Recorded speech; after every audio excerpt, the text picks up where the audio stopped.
Hello and welcome to another Bird ID Made Easy. This week we'll be looking at buzzards, so particularly common and rough-legged buzzard, which could seem quite simple to ID when looking at a field guide, but in the field they can get a lot more difficult with distant views or even just silhouettes. So we're going to be looking at not just plumage features but also kind of jizz. So, this is a common buzzard, and so the first thing really is just broad wings, short head, shortish to medium tail, dark trailing edge to the wings, and this dark underwing as well as a dark breast and dark head. So it's a lot more of a dark bird really. Here you can see the same features really, so yeah, nothing else to really pick up on with this bird. Then we get on to rough-legged buzzard. Now this bird in general, in my opinion, is a paler, more washed out bird. And this particular one, it has a white rump, just like all rough-legged buzzards. So it's a diagnostic feature for rough-legged buzzards, this white rump. This one has a lighter head, also quite diagnostic, and paler wings, as I was saying, a more washed out bird.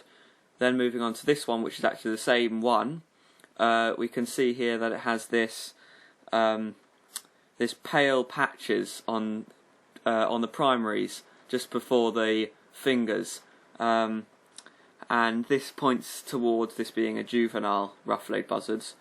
Anyway, moving on, we get this dark breast here, which common buzzards also have, but this isn't mottled or anything like that, it's more solid.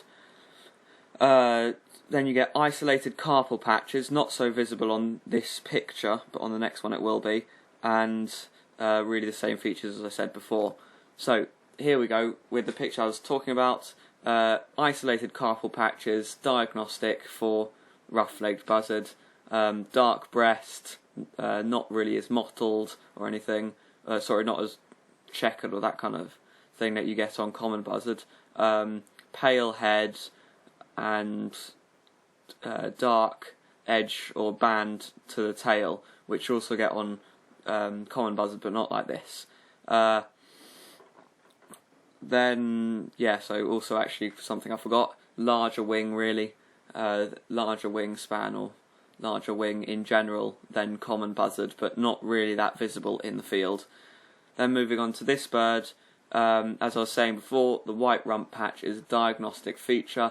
It will not vary apart from the size of it. So it will, rough-legged buzzard will always have this kind of white rump patch, and sometimes it can only leave a small black band at the bottom of the tail, or sometimes it can leave quite a large black band, as seen in this one.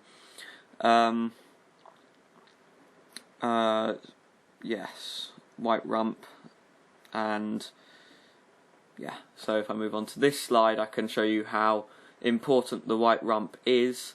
It just sticks out like a sore thumb really, and yeah, so even at distance. Anyway, now we can move on to the jizz of a rough-legged buzzard. So the silhouettes of rough-legged buzzard and common buzzard vary. So rough-legged buzzard has a silhouette more like this, whereas a common buzzard has a silhouette more like this. So yeah, you can see that it's slightly more raised wings on the rough-legged buzzard. Rough-legged buzzards also generally hover more than common buzzards, so a hovering buzzard is usually a good sign, but obviously common buzzards can do it as well, so don't rely on that completely. What else? Common buzzards have more of a rigid flight, or when they're hovering as well, and rough-legged buzzards seem to have more of an elastic wing beat, so quite, yeah, flowing, that kind of thing.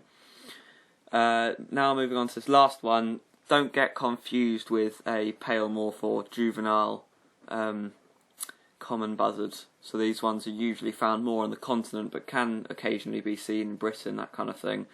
So it does have these kind of isolated commas here, but not a whole patch or anything like that. Also, it's just so much lighter, it doesn't have a dark breast or anything like that.